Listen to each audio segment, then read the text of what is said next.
From Tally to Cali, it's time to wake up. Wake up, wake up. Warchant.com is your ultimate Seminole sports source. And this is Wake Up Warchant, fueled by DeLuna Coffee. Coffee's for closers only. Now here's Warchant.com's Aslan Hajavandi and Corey Clark. What is up? What is going on? You're asking yourself. There's three gentlemen on your screen. Ira Schofel in the house with myself and Corey Clark. Welcome into this live edition of Wake Up Warchant, fueled by DeLuna Coffee. An iconic brand. What's against your lips? It's so good. DeLunaCoffee.com. Come explore our world of coffee. You can see the great stuff they have available. Again, these K-Cups, Fat Albert, Red, White, and Brew, Voodoo, which I think Ira has approved. They're buy one, get one free.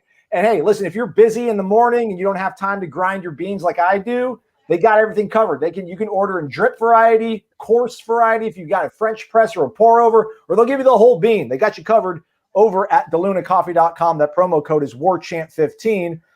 Ira's here because we thought maybe Corey would be running a little bit late because he's being a good father. What I don't like, Ira, is the implication that you might not be a good father whenever I give Corey props, because you're always doing stuff with your daughters and being a top A-grade dad. So I want everybody to know that. You're the man. Dude, my kids are old enough that they have no time for me.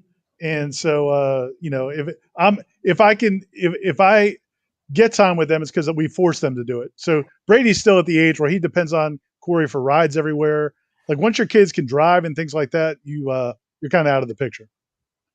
But Corey watches the entire practice. My parents would drop me off at practice. Like, all right, we'll be back in an hour and a half. Like Corey sits there and watches his son practice. You go pick your daughters up at school. My parents are like, find a ride with your friends. So you guys are winning the parenting stuff much more than I ever would. Corey, how's it feel to be back in the lower 48, man? It feels great. I miss this backdrop behind me. I felt like a little naked without it, but here we are back in my guest room. My green room, my green screen with my Warchant backdrop. Feeling good. I'm good. Always good to see Ira too. What I realize is that I'm not actually sitting in this big chair. It's a backdrop also. I'm on a stool. Right. And but we all have garage, right? You're in your garage. We all have our own backdrops. There we go. All right. Well, speaking of Corey being in Indianapolis, I mean, this is before we even went on air. Let's just go. Let's go, James B in the house.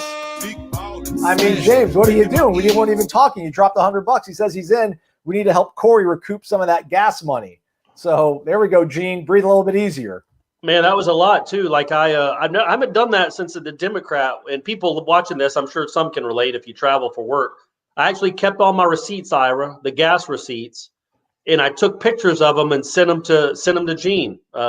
So there is proof that I was using that card, the corporate card, for good things or necessary things. So yeah, I actually kept them all. I can't believe I did that. I never do that. James, thanks so much, man. You're too good, too nice, James. You're too nice. It was a lot more than $100, but that goes a long way into helping us out. That Indianapolis ain't close, but that's a nice chip back into it. Well, you know what? Willie Johnson's like, well, then I'm going to help out too. What are we doing? What are we doing? Wow. You're the man. What? Sorry, Iris. I have to put up with this, but the energy just gets the best of me sometimes. What's good, gents? What's good is you, Willie Johnson. 150 in the kitty. Thanks, man. Time to get this party started. So without further ado, we got people in the phone lines waiting. We'll get to them here shortly. Willie, thank you so much. James, thank you so much, guys. We can't say enough. We do appreciate the support. James is a pillar. Is Willie a guy that does the recruiting chats a good bit? Yeah, Willie's a pillar too, though. He's scrolls. The book's opened and his name was put in the book, so I can good. That. Ira is joining us because Ira's been the only member of Warchant.com that's been at every single football observation, practice, scrimmage, all the interviews. So while Corey's been out of pocket in the Circle City covering your Florida State Seminoles basketball team, Ira's been steady covering football. So you saw the scrimmage this past Saturday. Ira, you saw practice on Monday. You know, Leslie James is somebody who constantly comments on our podcasts on YouTube and says that she feels that, we were down talking, not you, Ira, but me, maybe down talking the team. And that's not a good thing, obviously. So you're here. I want to talk about, there's some players that I do feel good about, Ira. So I feel good about Robert Cooper. I feel good about Jamie Robinson and Jermaine Johnson. I feel good about Jordan Travis and Robert Scott. And Maurice Smith. There's a lot of guys that I do feel good about. So I don't want that to get lost in the shuffle of things. But the big picture stuff, what have you been seeing in terms of the, I don't know, almost 8 practices, scrimmages you've been able to watch so far? I mean, I really think you do have to focus on the individual guys and segment groups. And from that standpoint, I think there are things you can hold on to. As you said, some of the defensive linemen have been really impressive. They had a nice performance in the scrimmage on Saturday. I've been happy. I know Corey has, and you have as well, but with the defensive backs all season.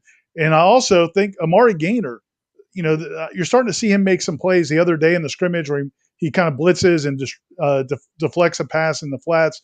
I mean, there are things you're seeing individual guys making plays that's really impressive. I think at the defense, when you look at those pieces, the defense should be decent this year. And if it's not, then you got to ask serious questions of the coaching staff. Last year, they had a lot of guys hurt, and that's fair to accept. It's not an excuse. This year, they should be better. And you also had some attitude issues and things like that. But the defense, I think they've got a lot of pieces in place. Offensively, I just think it's going to be – they don't have a ton of talent. I mean, they've got some nice players. Lawrence Tofili, just Jashawn Corbin, I think Ontario Wilson can be a guy. Keyshawn Helton can be a guy. But you don't see guys that are going to take over games. So I think that's why, when you look at this team for the season, you think it might be a team that is probably a 7 or 8 win team at best. And that's because you don't have elite talent. You don't have tremendous, 2013, 2014 playmakers. But I do think that you're seeing some individual guys step up. And overall, I think the effort and energy and improvement is there. It's just, I think it's going to take the staff a little bit of time to get the talent where it needs to be to go back to being a 10 or 11 win team. Corey, when we talk about the defense, and I mentioned the fact that, I like some of these guys on the defensive line, the defensive backs, there just seems to be, there's too many guys to not feel kind of good about that. But you do lose Asante, who ran a blazing 4.4 in his pro day. Kando and Janaris seem like they're on some people's draft boards. At least Janaris does. Hamza obviously didn't play a lot, really at all, other than the Duke game. So I don't know is it a break even at all? Should we think about that at all when we're talking about guys being plugged in or maybe enhancing their play from last year despite what they're losing on the defense? Or can we be sort of optimistic that despite losing those players, maybe at least individually they'll be better? I think the only person you mentioned that is a loss to me is Asante Samuel. You didn't even mention Marvin Wilson, but again, that wasn't the Marvin Wilson we saw last year. Wasn't any. I mean, you're better now than that guy. The 2019 Marvin Wilson was very good, but that wasn't who you got last year. So I just think you can expect the defense to be better. It's not going to be top 20 in the country, but it should be improved. You don't lose anyone that you're other than Asante where you're like, man, that guy was a playmaker in college. Maybe Kando and J-Rob turn into something at the next level. Maybe they have a nice career. They just weren't very good they weren't impactful college football players. And I think what we also we haven't even brought him up because he hasn't played, but there's a good chance Keir Thomas is the second best player on this defense. He is a load, and he has played in the SEC and played well in the SEC for 3 years, and he hasn't practiced a snap, I don't think, in team stuff. Has he, Ira? No, he's still coming back from an injury. Yeah. So when you throw him into the mix with the other guys that we've already mentioned in that defensive backfield, yeah, man, I think you start to feel pretty good. There's obviously some question marks. They're not going to be an elite defense, but if you're healthy up front with these transfers and these DBs continue to play like this, I think you can expect – I don't know. I don't want to put a number on it, but whatever they were last year, 109 in the country, I think you can get top 60. I mean, there's some talent on this team, and there is some depth in the secondary. Travis Jay might be a legit NFL player. Some of these other guys might be legit NFL players, and they just now have a chance to show that and hopefully stay healthy. Ira, psychoanalyze me, man. I know that you don't get paid enough to do that, but just we saw 11 on 11 yesterday, and it feels like the second part of 11 on 11, even when it was ones on ones, the offense, didn't move the ball, very effectively. So we should really give a lot of kudos to the defense. But I don't know if I'm just like hurt and jaded by what the defense was last year. It kind of feels weird to praise the defense because even though the offense wasn't being productive, I don't know how much of it was simply the offense just not having rhythm, not having the requisite playmakers out there, or, I guess, you kind of were looking at things from a better angle than I was, maybe, or at least you're coming from a better mindset. I mean, is the defense coming along, you think, to the fact to where we should be a little bit optimistic about the way they're playing because they are limiting the offense, or is there more nuance to it? the challenge we have is that we didn't see one practice last year. We saw the 2 or 3 practices in the spring. So we didn't see anything in the preseason, and because of COVID, and we didn't see anything during the season. So I don't know. Maybe Jarian Jones and Jarvis Brownlee and Travis Jay and Brendan, maybe they were making great plays at practice, but for whatever reason, it wasn't happening on Saturday. But we've seen more plays by those guys. We've seen more plays by some of the defensive linemen in this spring than we saw at any point last season. So now the question is, like you said, is it because they're going up against this offense? I don't know. I mean, I think that, personally, I've seen some impressive plays that were there to be made last year, and those guys just didn't make them. I think for whatever reason last year, those guys, it didn't fit together. I don't think they had confidence. I don't think they had confidence in each other. I don't think they had confidence in what the coaching staff was trying to do. And maybe just that time together has helped that in that regard. But yeah, I mean, I think, the fact that they're making plays on the ball yesterday in the 7-on-7 and the 11-on-11, even in the 1-on-1s, you were seeing passes broken up by those DBs. It's not that they were poor passes. The DBs closed, made plays on the ball. They had ball skills. And so to me, that's promising. Corey, I mean, we think the offense will come around, right? I mean, we talked about it in this brief bit of offseason that we have had, that we do feel good about the offense, at least in terms of the coaching, Norvell and Kenny, what they were able to do with Jordan when he was healthy. So I guess really no need to panic on the offense if anybody's kind of getting the impression that we are, because I mean, I'm certainly not. I'm just kind of a little bit, dubious about what they're doing right now, but they also don't have their best offensive lineman. And we think probably one of their starting wide receivers is still in Kansas right now. So, yeah, I mean, look, you just go by the track record of the guys coaching this offense. They always put up points and always put up a ton of yards. Last year, notwithstanding, but that was a crazy year and they didn't have a quarterback. Now it really looks like they have 2 quarterbacks. And, the whole saying, if you have 2, you have none, whatever that is. I think you have 2 guys that you'd feel pretty confident about going into the season. And that's certainly better than you were 6 months ago when it was James Blackman is going to be your starter because the guys you wanted to play were hurt. So yeah, I mean, I think it's not going to be the greatest show on turf. You're not going to see a lot of 3-play drives or 1-play drives. They're going to have to matriculate the ball down the field a little bit more than they would like. I don't know that they have the requisite playmakers to run this offense at the pace that they want to run it. Other than, I think, in my opinion, Toa Fili. I think he's a guy he's a home run hitter. But other than that, and Jordan Travis, they don't have the guys requisite to do that. But I think they'll scheme themselves into 30 points a game. I'm still my biggest worry and concern will continue to be the defense, even though we've talked it up and even though they've looked really good until proven otherwise on Saturdays. That's where the most of my attention will be. I think the offense can be good enough. The defense can't be an embarrassment. Ira, this was kind of the crux of your story from yesterday's practice, was the fact that they focused so much on throwing the ball, which they certainly did. I wonder how much of that kind of might have been a product of the fact that they were in shells and they were in thud. They didn't want to bring guys down.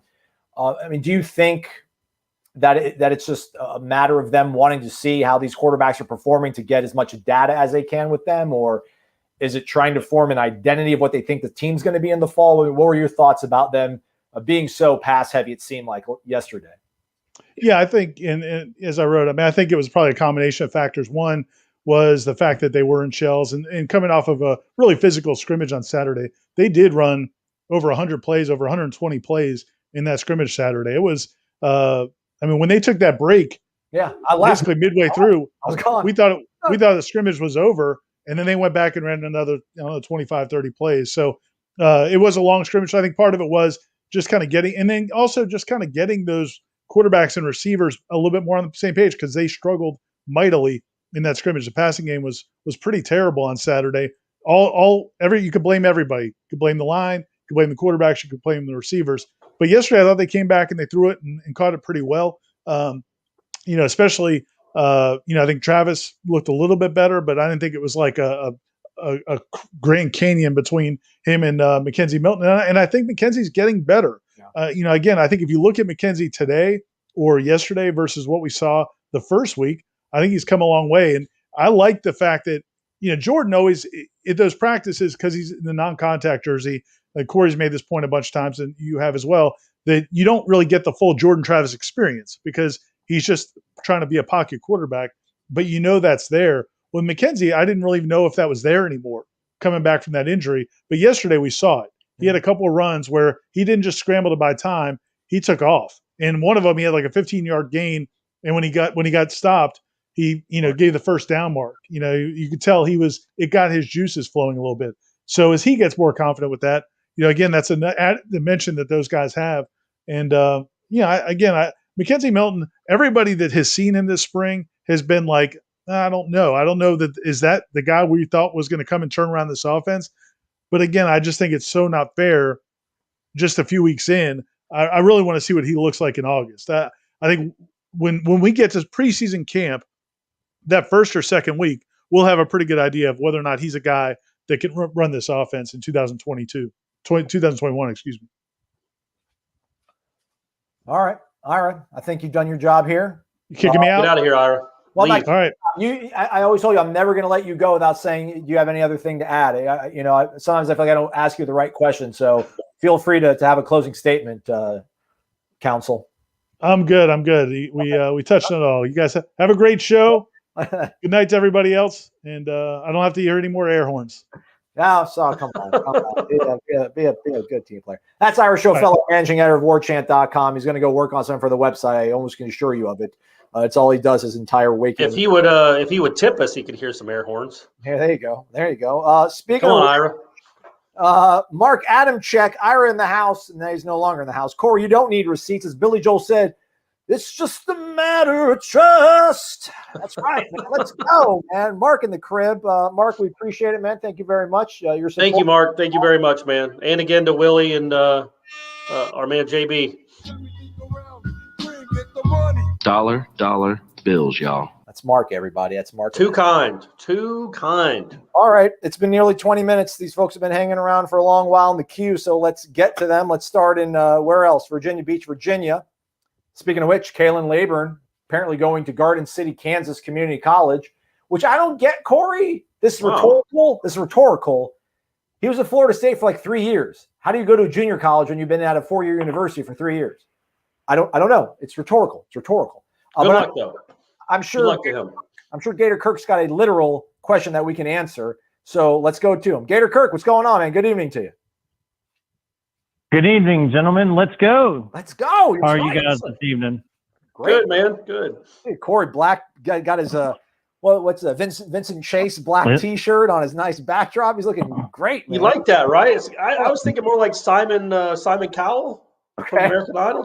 I'm going to do nothing but black T-shirts from here on out and flex every now and again. There we go. All right. I had a question for all three of you, but one of you left. You already asked the one question to Ira, but I have one. Oh, by the way, thanks for the package. I appreciate it. All right. It came the other day. Looks awesome. Nice. Looks awesome. Inside joke. All right. Okay, here I'll ask. Gator Kirk, real quick, by the way, man, I don't want you to feel obligated to have to like call in every day. I fear that like you wake up on a Tuesday or so and you're like, man, I got to figure out something to ask Corey and Aslan.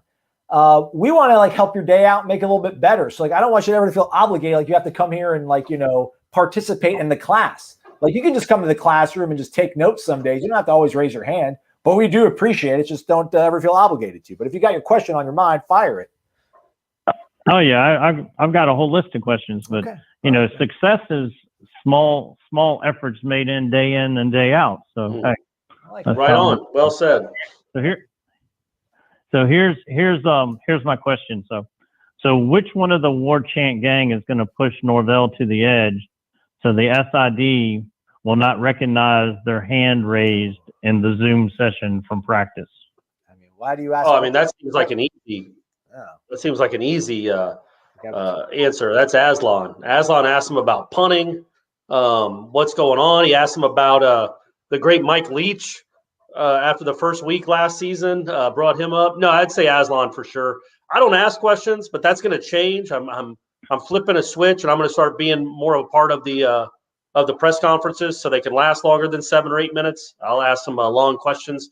But yeah, it's definitely Aslan. Ira and I think the thing with Aslan is I think he means well, but sometimes his questions do come across as pointed, even though I don't know that you're necessarily trying to be that way. You're not trying to be provocative, but sometimes they come across and, coach it. Well, anybody, if they get asked a question that they think is intentionally provoking, might bristle a little bit. But hey, man, he gets better answers than almost anyone.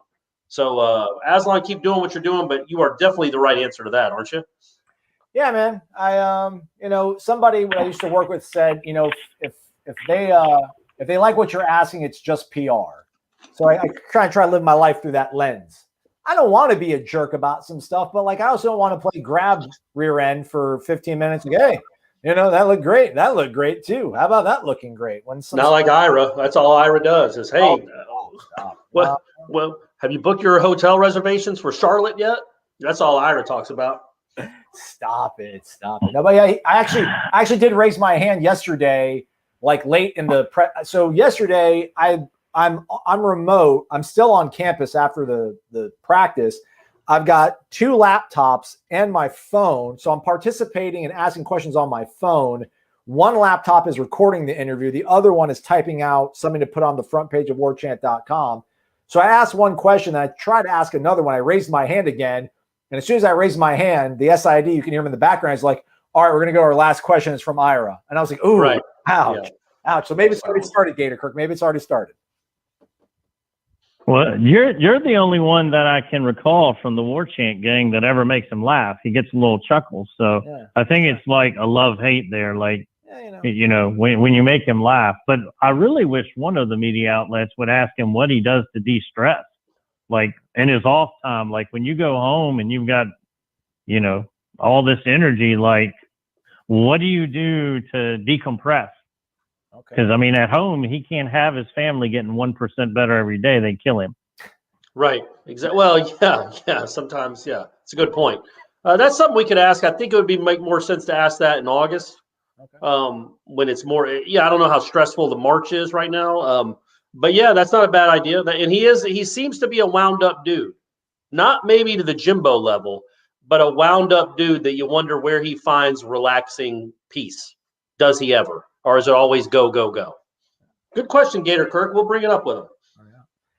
Anything else for us, G? All right.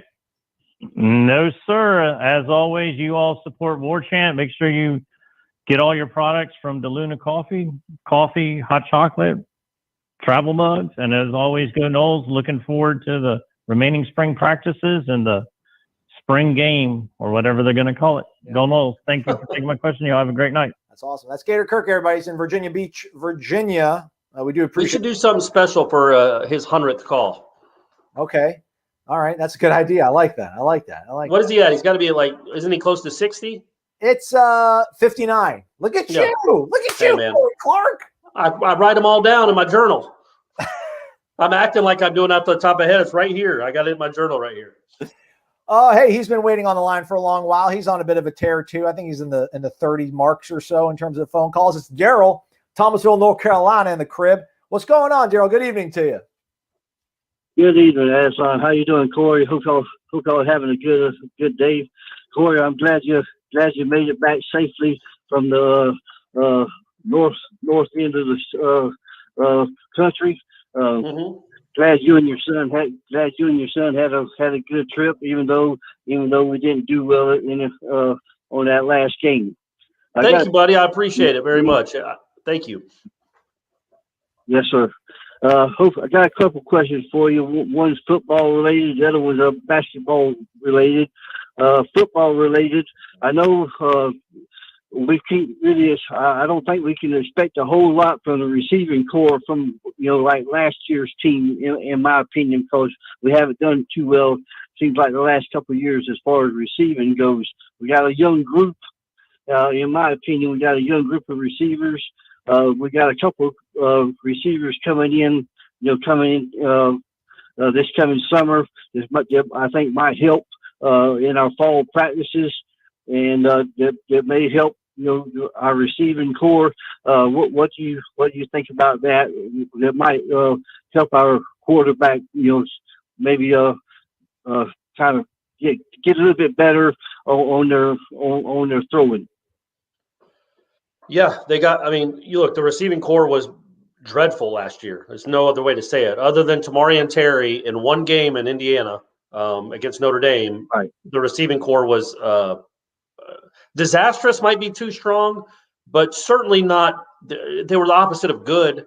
And they've got to get better. And I think they will. I mean, number one, just philosophically, I don't know how you could be worse, but I do think that they have so many young guys. I think, what do we think, Aslan? It's like 7 or 8 freshmen. If you count Wren and you count Ja'Kai Douglas, who will get run in there, and then Destin Hill is coming in the summer. The 2 other freshmen are already here and are getting reps to go along with Portier and Williamson. Our other man, Brian Robinson. So you're talking about 7 or 8 guys that are really competing to get on the field. That should help, right? Because you have to go make plays to get on the field. It's not just, well, we need bodies, so get out there. They're going to have to earn their playing time. And I think, that has a tendency to make people play better. They were not good at all in the first couple practices that we saw. I feel like they're getting a little bit better. They're starting to make more plays, but they're still not anywhere close to good. But luckily, Daryl, they're young. So I know that's a weird thing to hear, but it's like we don't know what their potential is. It's not like these guys are all fifth-year seniors and you just know they're terrible. It's just these guys are young. Right. So let's see what they do with a whole spring, with a whole preseason, and maybe a couple of them can make a dent this fall. A couple of the freshmen I'm talking about, and then 3 or 4 of them turn into real players, because I feel like we kind of know what Pokey is. Pokey could be a fine college receiver. Keyshawn might take a big step up because he's going to be 100% healthy, but we kind of know what those guys are. These guys, we have no idea. One could be the next Rashad Green. We'll have to see. Well, hey, here's hoping, right, that we find a Rashad Green in the mix. And my next thing on basketball, I know we got some guys that's kind of, I guess it's gonna be kind of in limbo about whether to either go pro, come back to college. There's one, I guess most people kind of figure he's, Scotty Barnes, I guess, has figured he's probably going to go pro. I guess he could shock the world and say he could come back, but most people figure he's gone. There's Raekwon Gray. Do you think he'll come back? And who else you think? I guess the rest of them coming back, or there's anybody else going to go pro? Yeah, I mean, MJ will go. He's a senior now. He had the option of coming back, but he'll leave. Raekwon Evans will, we think, leave. But they both walked on senior night. Like I talked about a couple days ago, MJ Walker kissed the floor at half court. I think that was a pretty good sign. That would be the last time he's on that court. Scotty, to me, is the only one that's a surefire thing. I mean, maybe there's a 3% chance he comes back and says, I'm going to work on my shot so I can be a top 5 pick. I don't know. Raekwon Gray is the guy. He's the he texted that, as Aslan's showing on the screen, will be back, but that could just mean talking about the program itself. Like, they'll be back, they'll keep doing big things, or it might be like it could be the royal we, or it could be like we, like us guys, the guys that are here, we're going to be back here again. It's an odd year because of COVID and because of the differences in the draft. I think the deadline to declare, I just wrote it. I think the deadline to declare is like late May, like May 30th. But then the deadline to withdraw your name is like the middle of July. So they have 5 weeks to get all the information they want to get, to hear where they're thinking about being drafted, almost right up until the draft, like a week and a half before the draft or 2 weeks before the draft, you can withdraw your name. So even if somebody like Raekwon Gray says he's going to go test the waters, as long as he doesn't hire an agent, he can go through the draft process, get feedback. And if the teams tell him, look, we might draft you in the second round, but we're not thinking about it. If he gets honest feedback and it's not great, he can come back to school and try to work himself into a first-round pick. I'd say I would give him, I don't know, a 60% chance of coming back. I mean, he didn't exactly dominate late in the year.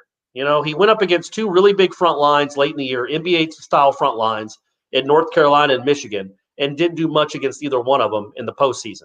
I don't know that he also had a great stretch where he scored double figures like 14 straight games. So I don't know that they'd hold the end of the year against him, but he wasn't dominant. He certainly didn't look like a first-round pick there at the end of the season. And I don't know even if he would be right now, but if he comes back in great shape, gets in even better shape, develops a better jump shot, and continues to progress, he might work himself into a first-round pick if he comes back. But we don't know. Yeah, I guess is the long way to answer that, Daryl.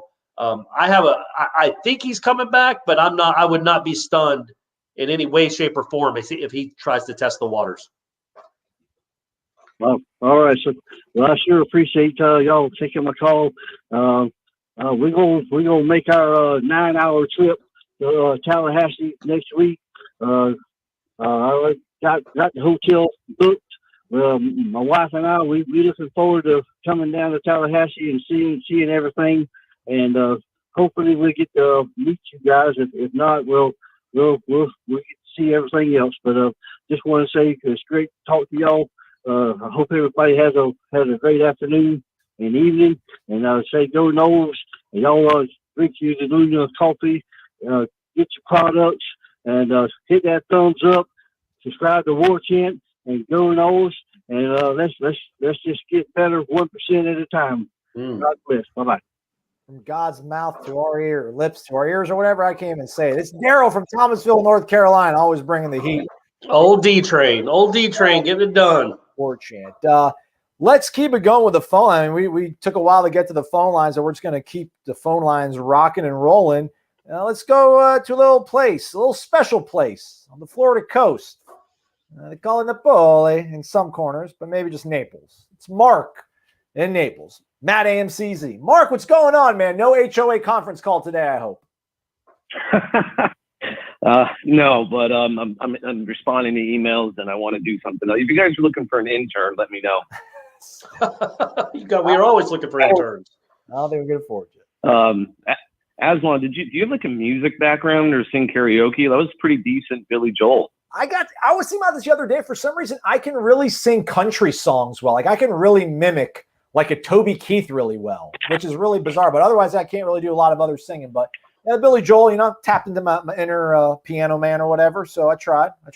Thank you, though. Thank you for recognizing my talents, as limited as they are. Yeah. It wasn't bad for like on the spot on a live show. It was one of his tougher songs to sing too. So you guys have seen enough out of the spring session, and I don't want to keep going back to the quarterbacks, but I only assume that Milton is going to get more comfortable. His timing is going to get better as he gets his feet back wet in competition. So how much better do you think Jordan needs to get as a passer between now and August to have a legit shot at starting against Notre Dame? That's going to be a big stage, and we know Milton has handled that pressure before. I'm trying to think about it, Corey, and that's a really good question. I like the way that Mark kind of framed it. Like, what does Jordan Travis have to do to win the job? I know it's kind of like broad and vague maybe, but like he throws the ball well. I mean, there was a couple throws that he made last year, whether the North Carolina game on one of his deep shots to Pokey. I think the Duke game, one of his passes to Pokey was like threaded between two guys 30 yards down the field. He throws some really nice sort of, like when he's got to arc it, like just do like a nice soft throw, like he does really well. Otherwise, he doesn't do a lot of like firing it between the hashes. Right. I don't know if that's something that's really important to the staff, but I just wonder, like, if he stays healthy and just kind of gets incrementally better, like Mackenzie Milton's going to have to do really well, I would think, to take that kind of the job away from him. So I don't know. That's a good way to kind of look at it. What do you think, Corey? Like, what does Jordan Travis have to do to either hold on to the job if you look at it as him being the incumbent, or take it away from this high caliber transfer? Yeah, stay healthy, number one. That's the first and foremost. As far as passing the ball, man, I don't think he doesn't have to go out there and be, name someone, Johnny Unitas, whoever. I don't know why Johnny Unitas. I just went old school. Like Otto Graham. Yeah, really. Bart Starr. He doesn't have to be Bart Starr or Lynn Dawson. Yeah, he does so many other things well, or he does some things well that Mackenzie Milton can't do. I just think if he avoids turnovers in the scrimmages and in the lead up to the August, I think, unless Mackenzie Milton, and there's a good chance it can happen. But right now, Aslan, if you were coaching that football team, and you've seen more of it than I have, Jordan Travis is the starting quarterback, right? Yeah. I mean, and that's no shot at Mackenzie Milton. He's practiced 9 times with a new team after a 2.5-year break. It's hard to get those things. Maybe the Pistons don't fire right away as far as getting the ball out on time. And he's also working with new dudes. And quite frankly, he's not working with great receivers anywhere right now. So they could be, maybe they're not now. So I don't know. I don't know that it's like, I do think McKenzie Milton is going to get a lot better. For Jordan Travis to quote unquote hold him off, if we want to frame it that way, I just think, man, I from what I've seen from him throwing the ball and the way that Ira and Aslan have talked about it, he's done just fine. I don't think he has to do anything special. And when you think about the opponent too, like not many teams put up 30 points on Notre Dame last year. Jordan Travis did with I know he had Tamari and Terry to throw to, but Jordan Travis had a good game against Notre Dame. So he certainly, I don't think he'd shy away from that stage. With him being the starting quarterback, it's just a matter of staying healthy. But I also do think that McKenzie Milton will get a lot better. I just think you can't overstate how difficult it is to come into a new offense with new dudes that you don't know and automatically have the timing, because he's not going to be a guy that wows you with his arm strength or his throwing mechanics by any stretch. He wows you with the plays, the fact that he's a gamer, right? He's just he makes the throws when they need to be made. And I hope we don't put too much stock, and we are because we get to watch. I don't think we should put too much stock in the first 8 practices of a spring. But I will say again, because I'll reiterate it, I think Jordan Travis has been the better quarterback through 8 springs. To keep that up, I think he just has to keep doing what he's doing and not turn the ball over, take care of the ball. And then McKenzie Milton, to catch him, will have to, get better. What a great answer. Has everybody logged off? Mark, are you still there? That was the worst answer. You deserve better than that.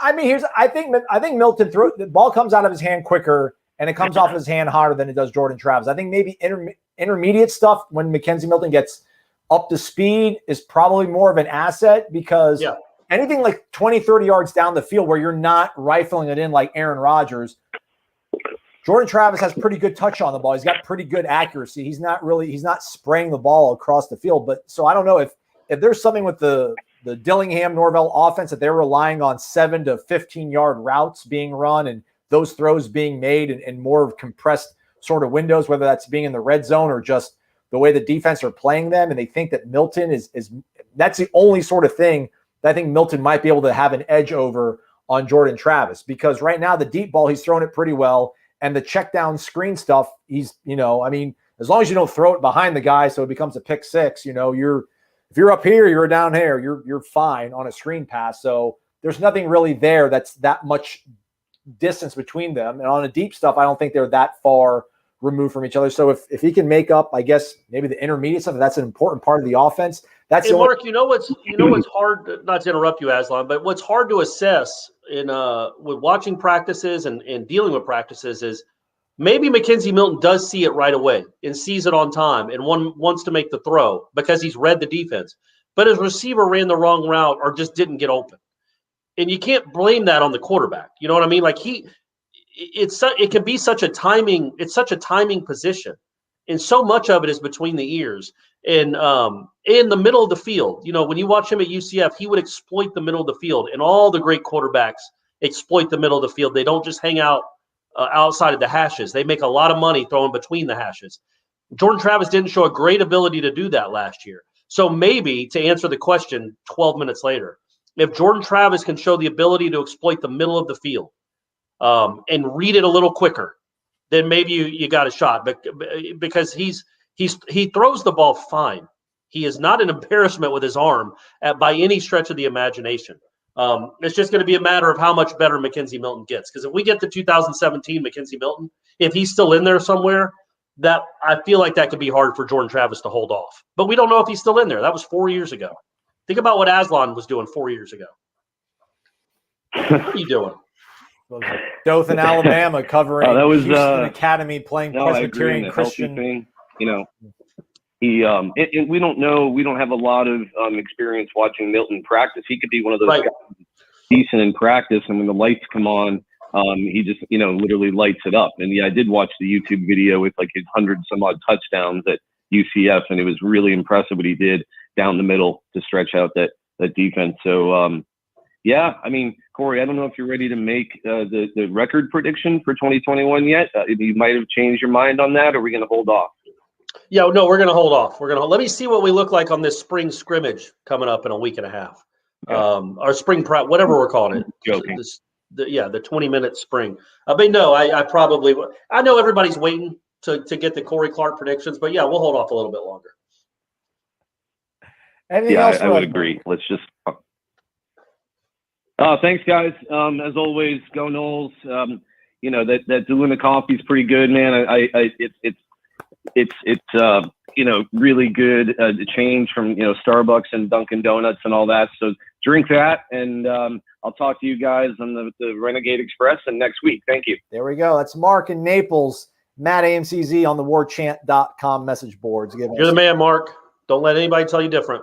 It sounds weird, Corey. Like, when you think of Jordan Travis from 2020, like, what do you remember?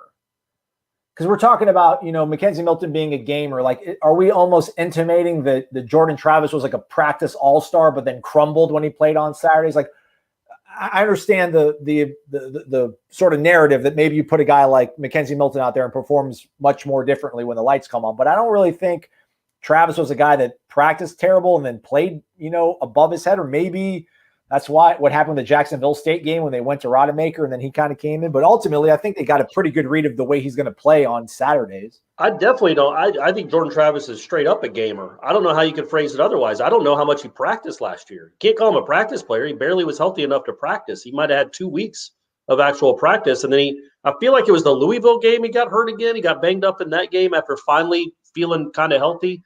Or maybe he got dinged up at the end of the North Carolina game. One of them, it happened. And that's why we always got to pump the brakes on the Jordan Travis talk, because again, he had a hard time staying healthy. And can his body continue to take those hits? Because what makes him so unique is that running ability. But I also wanted to say, and I brought it up on headlines, because Jeff Cameron, the great Jeff Cameron, was talking about how unimpressed he had been with the team so far through 8 practices.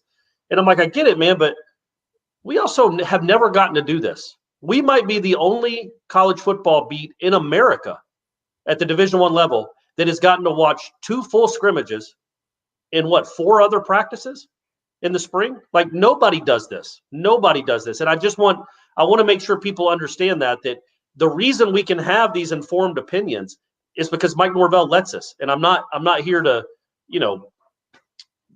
praise the great Mike Norvell. He's not paying me to do this. But it's so appreciated that we're allowed to go watch these things and make our own opinions, because otherwise we'd be taking people's words for it. And don't you think that if we hadn't watched any practices this year at all, we would just assume Milton is lighting it up? Yeah. Or Milton's winning the job. It's definitely Milton's to lose or win, and we wouldn't know maybe the disparity between the DBs and the receivers. I so appreciate it, and I hope you guys appreciate it too. That because it's for you guys. Like, our jobs are easier when we don't cover practice, right? We just get to, hey, there's a 20-minute Zoom call. Let's type up what they said, and we'll get on with our days. But going out there and watching practice really helps us and you guys understand what's going on with the team, and it's really appreciated because it is so ultra rare in college football right now. But does that mean that what Jeff said is not true? No, and that's what I said. He's like, well, I can't go out there and watch a practice and then say how great they are. I'm like, oh no, I got that. But that's Norvell has to know that's coming. He's opening up practice knowing that there will be critiques of his players. And I think it's a fine thing to do, because guess what? On Saturdays, there's critiques of those players, sometimes not very favorable. So you might as well get used to it now. And I really like the idea. I wish more coaches across the country would do it. They won't for some reason, but yeah, it's just really appreciated. And but yeah, it's like the opinions we have are dictated because Mike Norvell lets us watch practice. And so I'm just saying that it's very much appreciated that we get to watch practice. We know who's struggling and who isn't. I got you. We'll get back here to the phone lines real quick. I actually just turned the lines off. We got 3 people in the queue, and it's like 45 minutes in, so I don't want to make people try to call in and wait around and not be able to get through. But nonetheless, maybe change of gears here, talk a little bit perhaps about basketball. Jeff Hill's here, everybody. And he brought Andrew Jackson with him. Thank you, Jeff. And nice.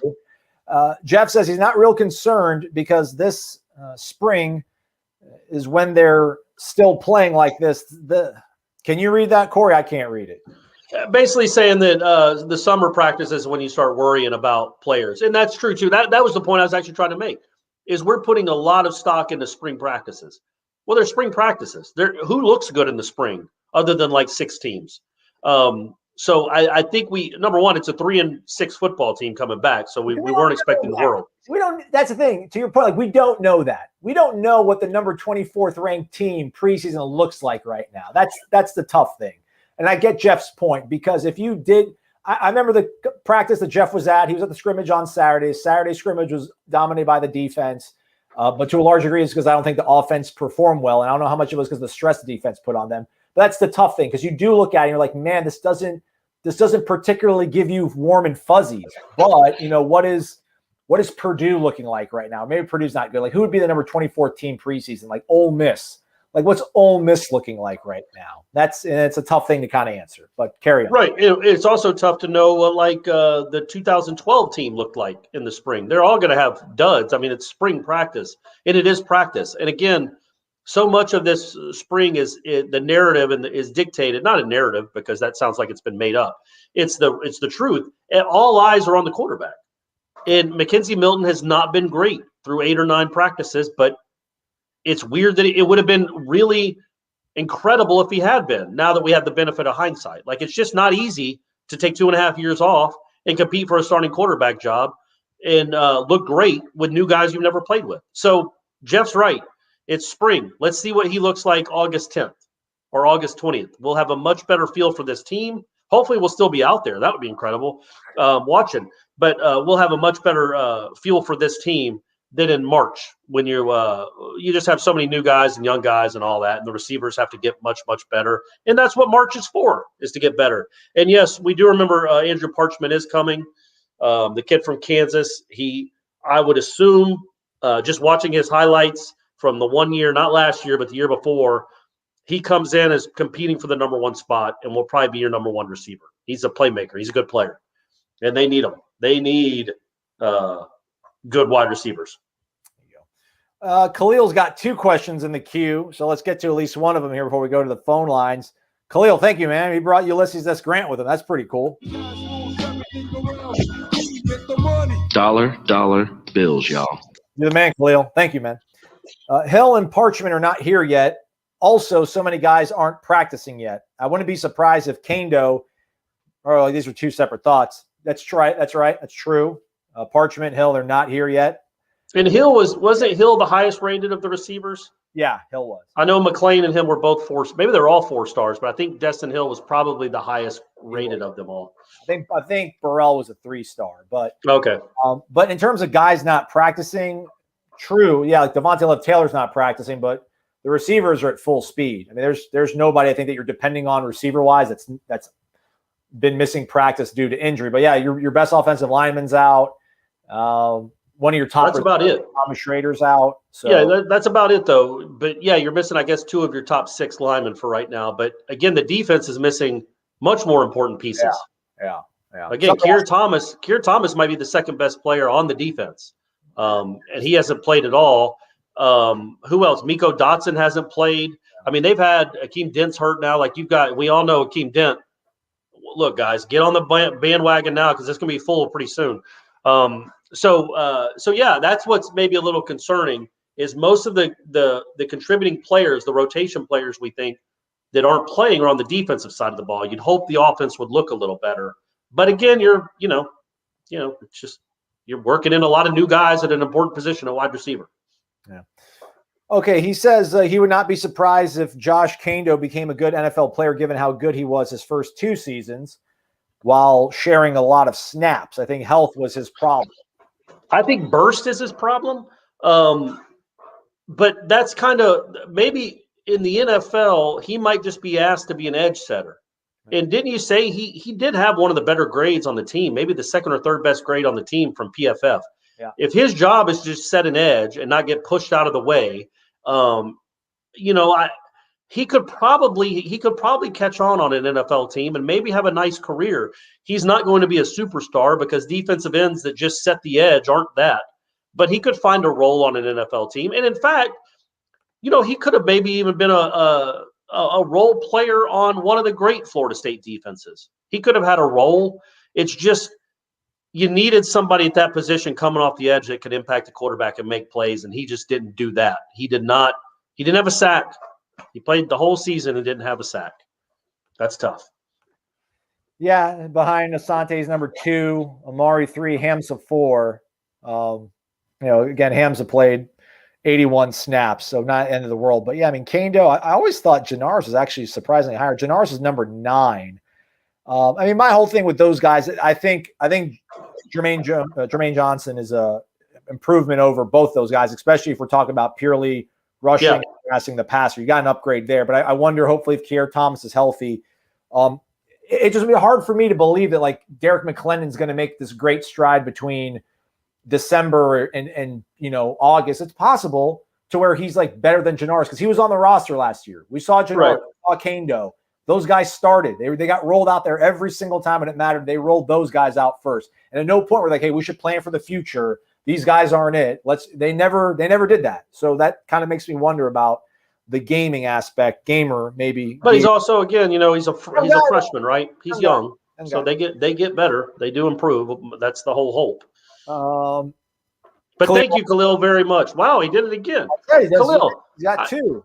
I lied. We'll get to both, and then we'll get the phone calls, and then somebody who dropped off. I'm going to know whoever dropped off. I'm not going to let whoever that was. I knew who you were. You call back in, you're not allowed. We don't take quitters on the show. You got to hang tight. Khalil says, I got you, Corey. What games come to mind when you think of how good Bobby and Jimbo were at making adjustments or just coaching in general? We all know how great Bowden is, but I feel like Jimbo has become a bit underrated. I think it's the opposite, man. I would say that second half adjustment Jimbo made in Raleigh when they had the 16-point lead and he kind of shut it down, he kind of throttled down. That's the one that'll always stick with me. No, I would say this in all seriousness when it comes to Jimbo. And I remember thinking, and this isn't like a halftime adjustment type thing. This is the adjustment of a philosophy. It was the first game of Jameis at Pitt. They're up 21-10. Pitt has the ball. I think with Florida State had just scored, there's maybe 2 minutes left in the half. Pitt gets the ball at their own 20, something like this. Tom Savage is the quarterback. They run the ball on first down, and Jimbo calls a timeout. Maybe there's a minute and a half left. And I'm like, wow, that's really surprising. Jimbo never does that. The old Jimbo would have been okay with them letting run the clock out. But he believed so much in that defense, and in fact that offense, that he wanted the ball back. And I just think he made a change in philosophy because of that quarterback and because of that defense. He's like, you know what? If you're just going to try to get out of this half down 11, I'm not going to let you. You're going to have to go try to get a first down. He calls a timeout. I think the next play, it might have been the very next play, Terrence Brooks intercepts a pass, and then they score with, 20 seconds left in the half to go up 28-10 and put the game away. That, to me, right then, showed me the adjustment that Jimbo Fisher had made in his career about, okay, here we go, right here. So was I close? I don't know. I was trying to pull it up, so I wasn't paying all that much attention to what you were saying. Yeah. So they got the ball 1st and 10 at their own 20 with 2 minutes left in the half. They ran for 3 yards. Florida State calls timeout. Now, when you call timeout there, you can tell the offense, look, Pitt's trying to run out the clock. They just want to get out of half. But if you call timeout, they might go down and score on you. And Jimbo would have normally just let the clock run. The old Jimbo would have let the clock run. He immediately calls timeout after 6 seconds. And then, I was right. Terrence Brooks intercepts the next pass, and then they go and score in the half, and they're up 28-10, and the game's over. To me, that's an adjustment. That's an adjustment of a philosophy, of a mindset that I was really surprised that. I remember even tweeting it at the time, like, wow, that's not like Jimbo to call a timeout.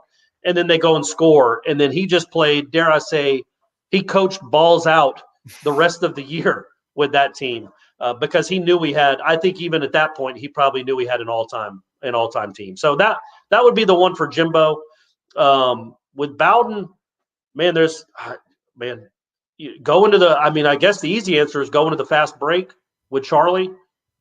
He had been an I formation, tight end, 2 running backs, 2 wide receivers his whole career. And then he saw what this unbelievable talent could do in the shotgun 4 wides and completely let Mark Richt and those offensive coaches changed the philosophy of the team, of the offense, went 4 wide and never looked back. And they won a national championship because of it. So those are Those are the two that came off the top of my head. I can't remember. I can't go into specific games necessarily and remember them. Were those work, Aslan? Those were long answers, but I think those work. No, absolutely. I was going to say maybe the Notre Dame game in 14. I mean, look at that. They came out 9 plays, 70 yards, 423 touchdown. Next one, 7 plays, 75 yards, under 4 minutes, touchdown. They punted. Then they went on a 10 play, 75-yard touchdown drive in 4 minutes and change. Punted and then played defense. That was they came out looked much different. Much better. There was one though. Every game. That was every game that year, though. It feels. That was also. I feel like the quarterback just started playing better. But also in that Notre Dame game, he did not let Jameis go throw for a first down to win the game. He tried. He did not do well on that last series to give Notre Dame a chance to get down to the 5-yard line. They had the lead with the ball and Jameis Winston at quarterback, and I think they ran it twice out of the three downs and punted. Gotcha. Sorry. All right, Khalil, thank you very much, man. We appreciate it. Yeah, man, you're the best, Khalil. You're awesome, buddy. All right, let's go to the villages. We got Wes waiting in the wings. Wes, what's up, man? Good evening, fellas. How we doing? Well. Good, buddy. Good. Hey, Corey, man, I was feeling for you on Sunday night. I finally just about halfway through the first half was like, well, this game's over. On to do something else. And I realized you had to sit there and subject yourself to it. So I tried to hang in there a little longer. Yeah, luckily, that's why I did it with my son. I took Brady up there, and I made sure it was not cheap. It's not cheap to buy tickets, even the worst ones, because there just aren't many available. But I made sure we went to 3 other games that weekend, because that would have been a real – I don't know what I would have done if I drove all that way just to watch that one game, because that was ugly. It was really ugly from start to finish, except for a little gap. But, yeah, it was ugly. Yeah, so my question, sticking with basketball, I normally talk football questions, and I got one thing about football, but my question about basketball is, who are you guys between the incoming class and transfers? Which player are you most excited about for next year's incoming class? Yeah, I think the kid from Houston, Caleb Mills, is a guy they haven't had. He kind of has a little Devin Vassell in him. You know, Devin Vassell was never really guarded because he could get his shot up over anyone. This guy is kind of like that. He's not the athlete that Devin Vassell is, but his whole game is just shooting jumpers in dudes' eyes. That's just what he does. You know, Kelvin Sampson said he may be the best scoring guard he's ever recruited. That's Kelvin Sampson, who's now in the Final Four, by the way. This guy is he is an elite scorer.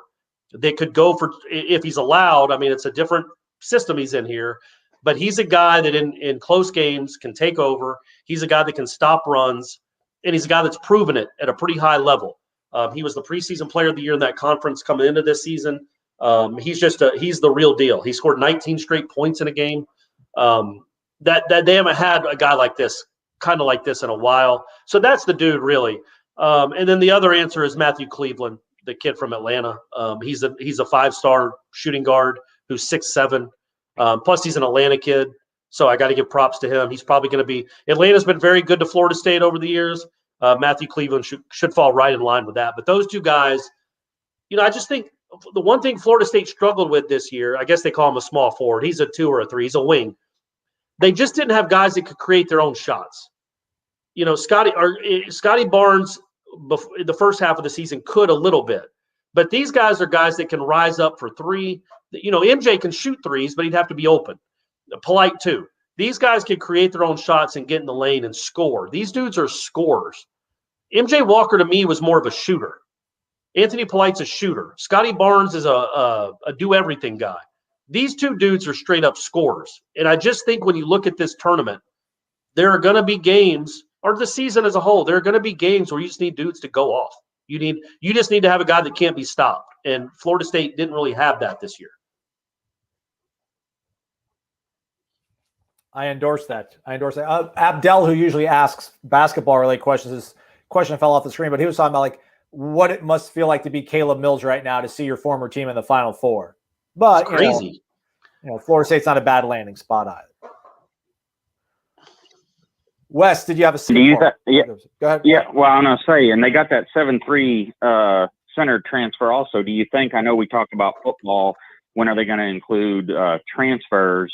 towards the class ranking. Don't you think that if they included the transfers with the Mills kid and that kid, that next year's class might be tops in the country? Yeah, you know who's number one obviously is Michigan. But yes, right now Florida State has the number according to Rivals, the number 3. They're behind Michigan and Kentucky. But yes, if you throw in Caleb Mills, I think you probably vault to the top of the list because you are getting a guy that we don't think could score, we know can score at an elite level. On top of Worley, who's a high 4-star, he's the number. So they have 2 of the top 27 players in the country, in Cleveland and Worley. They have John Butler, who's this 7-foot. This staff thinks he has some Jonathan Isaac in him.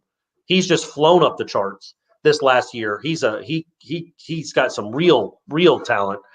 And then this Naheem McLeod kid who's 7'3", on top of throwing in Caleb Mills in there. Yeah, man, it is a loaded class that they're bringing in, which is why you'd so much, Jalen Worley, he's a 6'5" point guard. You'd so much love Raekwon Gray to come back for this year to help these newcomers. He's a culture setter. Guys like Raekwon Gray and Anthony Polite are culture setters for new guys. And he would be so beneficial to be there for 1 year for these guys to see to get an even better glimpse of what Florida State basketball is about. So, yeah, I think they'd be number 1 in the country if you included Caleb Mills for sure. Yeah, and Raekwon says he didn't say no, so it's possible. He didn't. Right? Yeah, exactly right. It was better than him saying peace out. So we'll see what that means. But, yeah, I mean, it's going to be a wait because unless he announces he's coming back in the next day or two, he doesn't have to decide for like 3 months.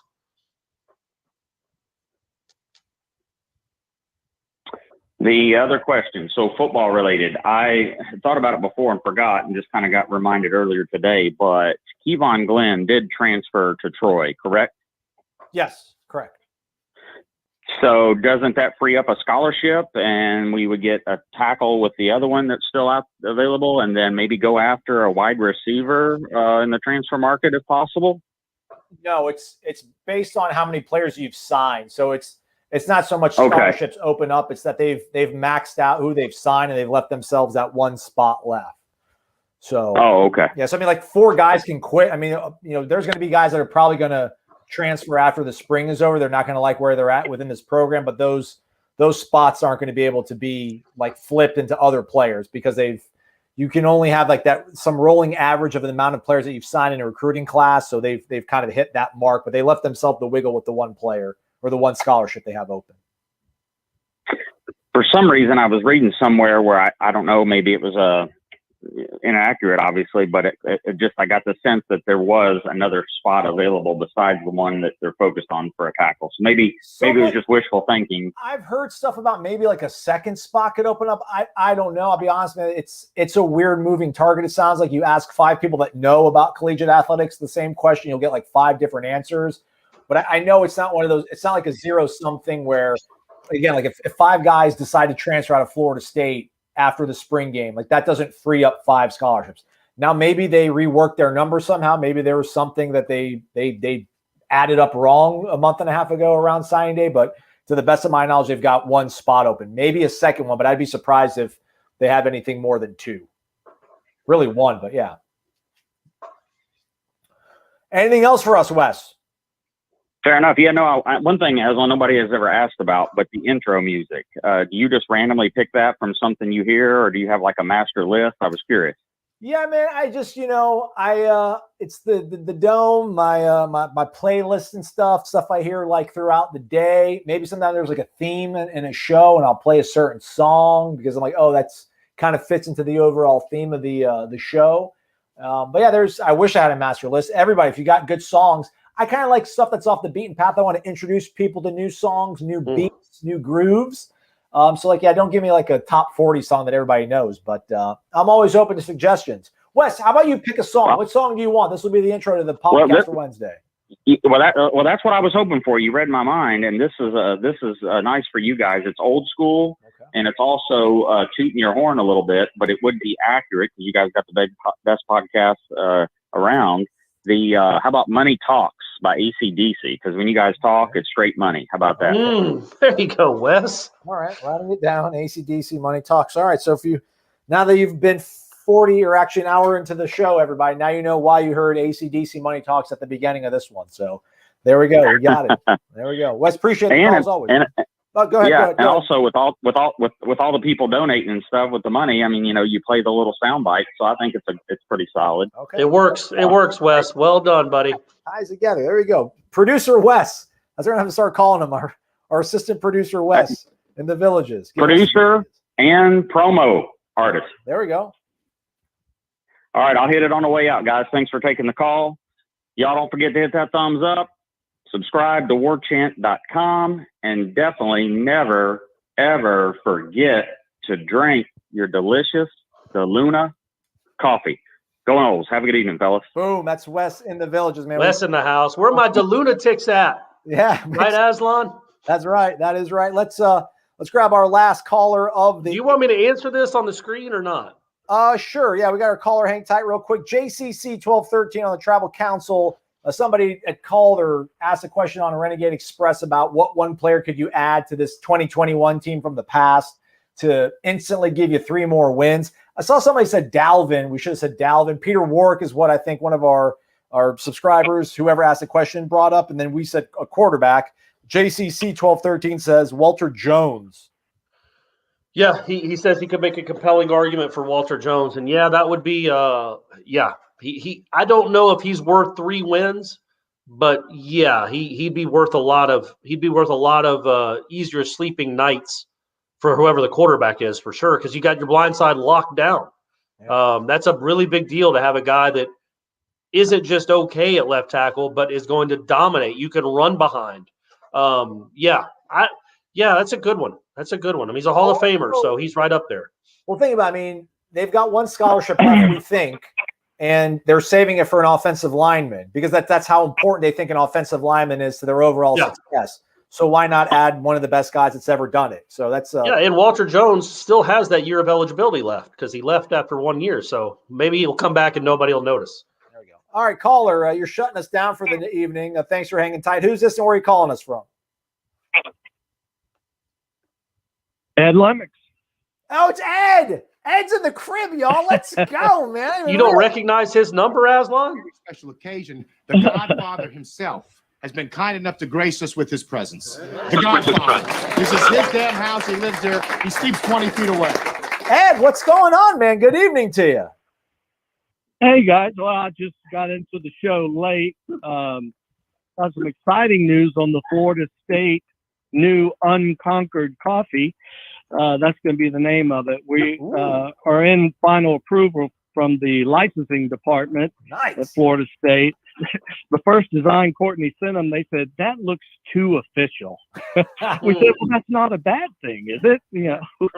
So they're going to give us final approval probably tomorrow, the next day, and then we'll go with bag production and hopefully have it out within a month. Let's go. And we'll send you a picture once we get the final approval on it. And we're really excited about it. It looks really good. What kind of beans are we working with on this one, Ed, or is that top secret? Yeah, I can't tell you. I'd have to kill you. All right. Fair enough. Let me get a sample pack. I want to try it out. Man, yeah, start our days off with Unconquered coffee. We will. Oh, as soon as we do, we'll send everybody up there a bag of it, and y'all can try it and show it and all that good stuff. Whole bean. I want the whole beans, though. I want the whole beans. That I'm going to grind them fresh every day. That's how I get down now. We will. Appreciate it. You know, it's funny. The one thing the licensing department at Florida State asked, are you going to do a coffee for like any other school? Meaning Florida, I was assuming. Sure. No. We're not going to do it. I said, if we do, we drop usually a lot of green beans on the floor and we sweep it up. I would use that. There you go. Yeah. And we call it Le Fleur. Le Fleur. My question is, I haven't heard much, and this is football related. I haven't heard much from the running backs. Do we have a Cam Akers, a Dalvin Cook, or anybody that you guys think is going to be a breakout and give us a great running game? Don't you think that I've been a big Toa Feely fan. I've been tooting his horn for months now. I think he has a chance. Other than that, I also would hesitate on you might not live to see another Dalvin Cook. You know what I mean? Like that's he was a shooting star. But I think Toafili can be a really good high-level college football running back. The other guys, they can have their roles. I just think Toafili is the one that has a little special something to it, a little special sauce in there. Toafili might be the one that's on the current roster. You agree with that, right, Aslan? Yeah, and I know it's not game breaking, but man, football, it's all about situations. Wherever Jane Daytona Beach is, situational awareness. The fact they have a guy like Jashaun Corbin who's shown the ability to convert 3rd and 2, 4th and 2 when everything in front of him turns into absolute trash, but he still gets the ball across the chains. That's a huge asset. So yeah, while there's not that one singular force, I think we'll like what we see from Lawrence Toafili and what Corbin can do in short yardage. And to Ira's point, like what we saw yesterday, Ira was on the show earlier, by the way. You missed that point, but they were thudding yesterday. They were in shell. So one person, I think might have been Amari, actually tackled. I don't think it was Amari. I take that back. I don't remember who it was, but actually tackled the player and took him to the ground and got yelled at. So they didn't really try to do a lot of run game stuff yesterday. So that's why we didn't really speak about it. But yeah, it's going to be an important part of the offense. It's still going to be an important part. Right. Great. Okay. Well, let's hope. Yeah. Let's hope. Yeah. Absolutely. All right. So, guys, I'll let y'all go. I know you're running late, and I appreciate you having me on. And everyone, remember to sign up for Warchant if you haven't, and drink the Luna coffee. Hit the thumbs up button. We'd appreciate it. That's right.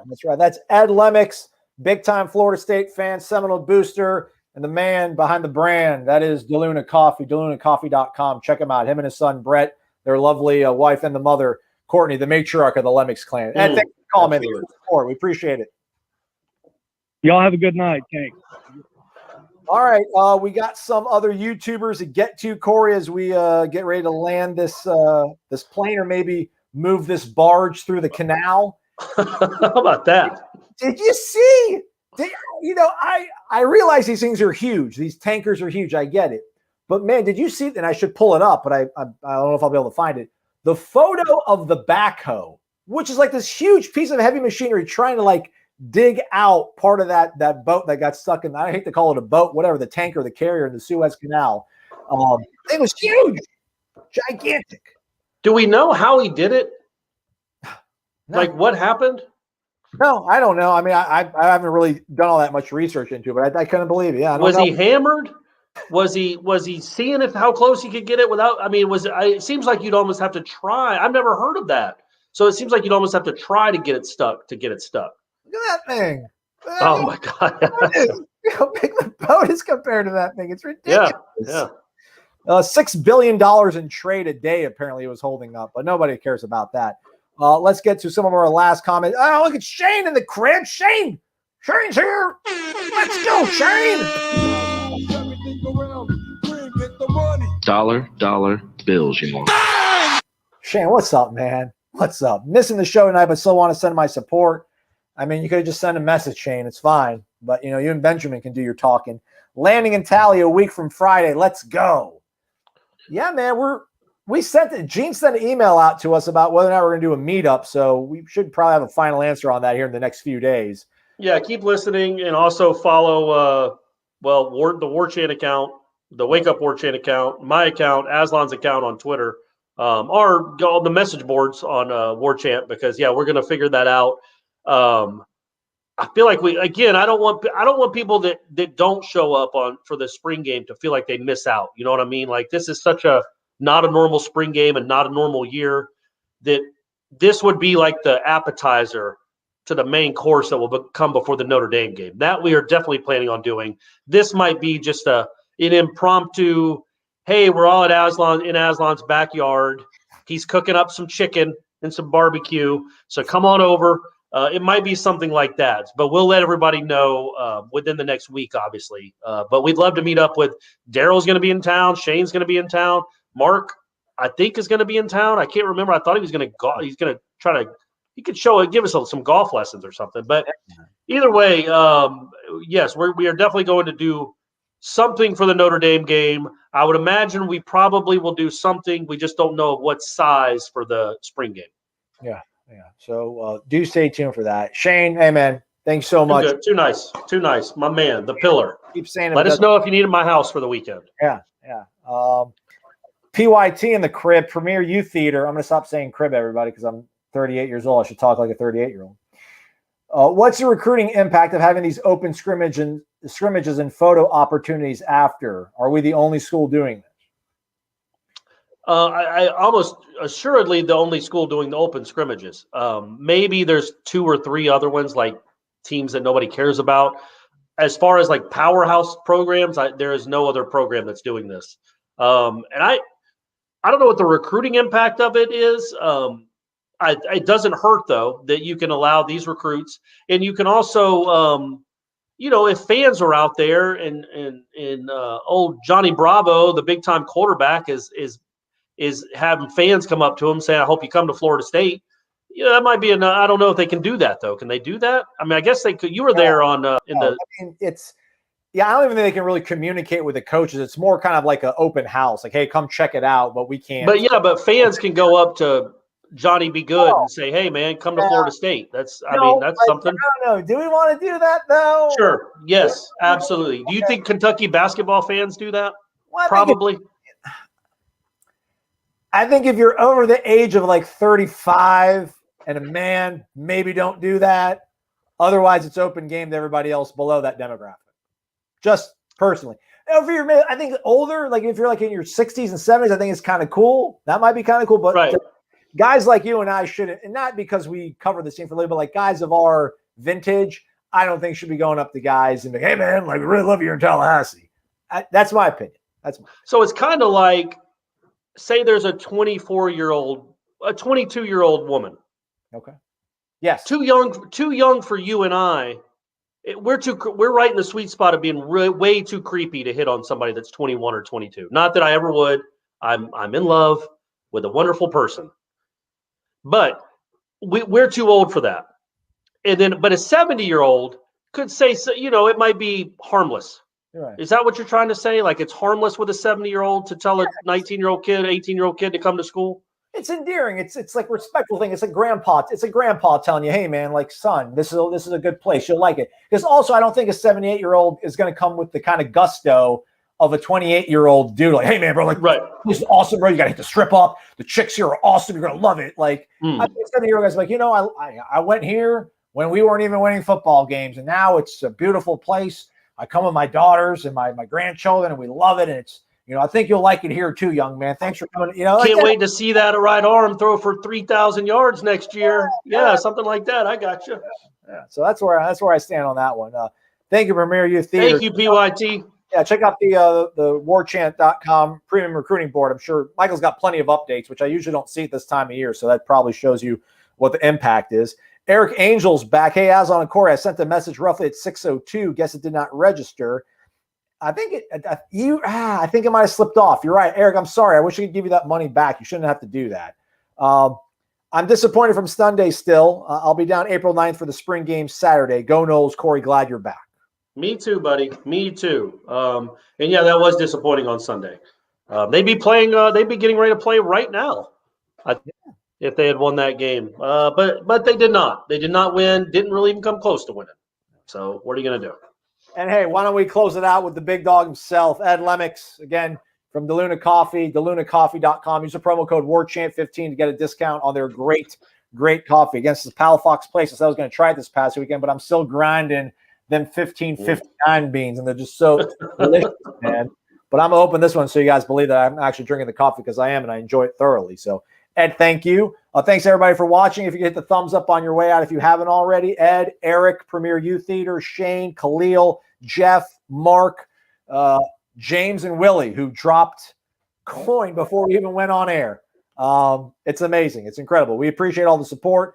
They're practicing tomorrow. Then they're going to break for the rest of the week for Easter. So 6:15 or so, be on warchant.com. Corey will do a live transcription practically of all that's said in those post-practice interviews. Also, baseball plays Mercer at 6 p.m. on Wednesday. We'll see if the Noles can get back on the winning track. They're going to host North Carolina this weekend. And I don't know, maybe we'll do a breakdown of beach volleyball as we get ready to go to LA for that showdown. Noles versus Trojans. One versus two. It's the match of the century. It is. It's one versus two in the regular season. Florida State always part of game of the centuries. This is the game of the century in volleyball, so beach volleyball. So it'll be super awesome. Thanks everybody for watching. He's Corey. I'm Aslan. We appreciate y'all tuning in and participating in Wake Up War Chant, fueled by DeLuna Coffee.